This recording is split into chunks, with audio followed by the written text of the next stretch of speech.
আজকে আমি পটল চিংড়ি রান্না করব। তো পটল তো আমরা অনেক রকমের খেয়েছি। তা আজকে আমি একটু স্পেশাল ভাবে পটল চিংড়িটা রান্না করব। তো প্রথমে আমার কি লাগবে, এখানে আমি পটল আর আলু খোসা ছাড়িয়ে আগে থেকেই নিয়ে রেখেছি, ভালোভাবে ধুয়ে পরিষ্কার করে। আর এখানে লাগবে চিংড়ি মাছ। চিংড়ি মাছটাকে আমি ভালোভাবে ধুয়ে নিয়েছি। আর এই পটল চিংড়ি রান্না করার জন্য স্পেশাল একটা মসলা লাগবে। সেই মসলাটা করার জন্য আমি এখানে সবকিছু গুছিয়ে নিয়েছি। এখানে নিয়েছি আমি কাঁচামরিচ, রসুন, আদা, নারিকেল কোরানো আর টমেটো। এগুলো আমি একসাথে ব্লেন্ড করে নিব। এখন আমার এই সবগুলো আমি এখানে রেডি করে নিয়েছি। এখন আমি এটা একটা ভালো সুন্দর পেস্ট করে নিব। আসসালামু আলাইকুম এভরিওয়ান, সবাই কেমন আছেন? আশা করি সবাই ভালো আছেন, আমিও ভালো আছি।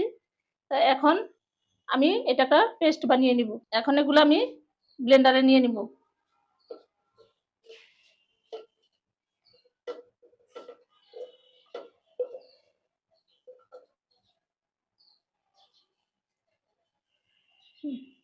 আমার পেস্ট বানানো হয়ে গেছে। পটল আর আলুগুলা কেটে নেব। এভাবে মাঝখানেটা আমি একটা টুকরা করে কেটে নিব।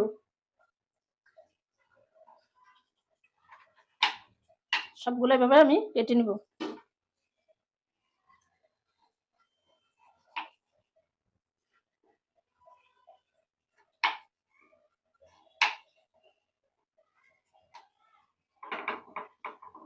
এভাবে আমি সবগুলা কেটে নিব।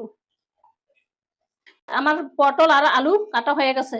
এখন আমি এগুলা এক সাইডে রেখে দিব। এখন আমি প্যানে তেল দিয়ে দিব। এখন আমি এখানে চিংড়ি মাছগুলা ভেজে নিব। সাথে একটু লবণ, একটু হলুদ দিয়ে চিংড়ি মাছগুলো আমি ভেজে নিব। ভাজা হয়ে গেছে, এখন একটা বাটিতে তুলে নিব।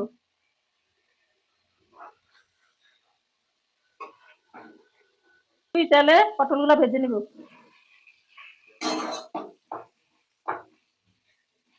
একটু হলুদ আর একটু লবণ দিয়ে এখন এগুলো ভালোভাবে আমি ভেজে নিব। ভাজা হয়ে গেছে, এখন তুলে নিব। এরকম করে ভেজে নিবেন। গুলো ভেজে নিব। একটু লবণ, একটু হলুদ দিয়ে আলুগুলো এখন ভেজে নিব।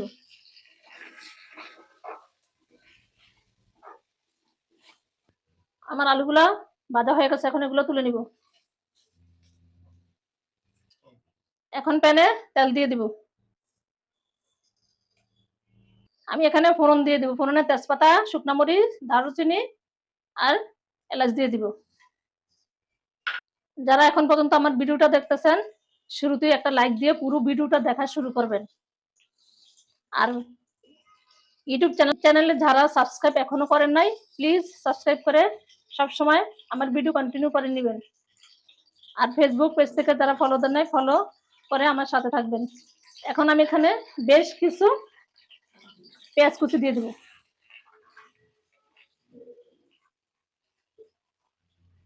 আমার ভিডিওটা যারা দেখছেন এতক্ষণ পর্যন্ত তাদেরকে অসংখ্য ধন্যবাদ। আশা করি আমার এই রেসিপি আপনাদের খুব ভালো লাগবে। একটু আস্ত জিরে করে দিয়ে দিব, ফোড়নে দিতে ভুলে গেছি, তাই এখন আমি একটু আস্ত জিরে দিয়ে দিলাম। মতন লবণ দিয়ে দিব। লবণটা বুঝে শুনে দিয়েন, কারণ সবকিছুর মধ্যে কিন্তু লবণ দিয়ে ভেজেছি। হলুদের গুঁড়া, মরিচের গুঁড়া, এখন এগুলো একসাথে আমি ভেজে নিব। এখন এখানে পেস্ট করা মশলাটা আমি দিয়ে দিব।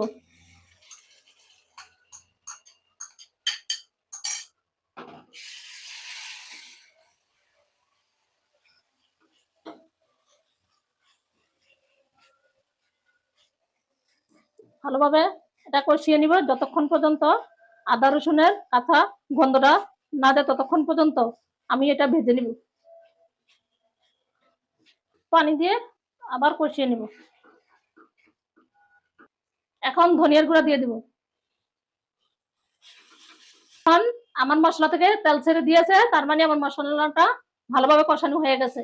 এখন আমি ভেজে রাখা পটল আর আলুগুলো দিয়ে দিব। সাথে চিংড়ি মাছগুলা, ভাজা চিংড়ি মাছগুলো সাথে দিয়ে দেব। একটু ডেকে এখন ভালোভাবে কষিয়ে নিব। এখন পরিমাণ মতন একটু জলের পানি দিয়ে দিব।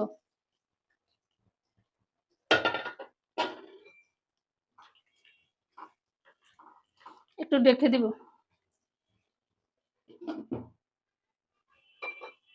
ঢাকনাটা খুলে এখন দেখবো এটা কতটুকু সিদ্ধ হয়েছে। একদম মাখো মাখো হয়ে গেছে। এখন আমি উপরে একটু গরম মশলা দিয়ে দিব।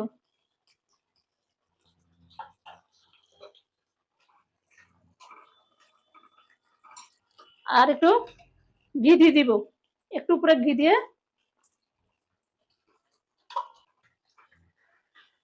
আমার রেসিপি হয়ে গেছে। এখন পরিবেশন করে আপনাদেরকে দেখাবো। আমার রেসিপি হয়ে গেছে, পটল চিংড়ি রেসিপি হয়ে গেছে। আমার রেসিপি আপনাদের কেমন লাগছে আমাকে কমেন্টে জানাবেন। আর আমি যেভাবে রান্না করছি এভাবে আপনারা একবার ট্রাই করে দেখবেন, আপনাদেরও ভীষণ ভালো লাগবে খেতে। অনেক, আমার কাছে তো অনেক ভালো লাগে, আপনাদের কাছেও ভালো লাগবে। তা আমার রেসিপি ভালো লাগলে লাইক, কমেন্ট, শেয়ার করে আমার সাথে থাকবেন। সবাই ভালো থাকেন, সুস্থ থাকেন। আল্লাহ হাফেজ।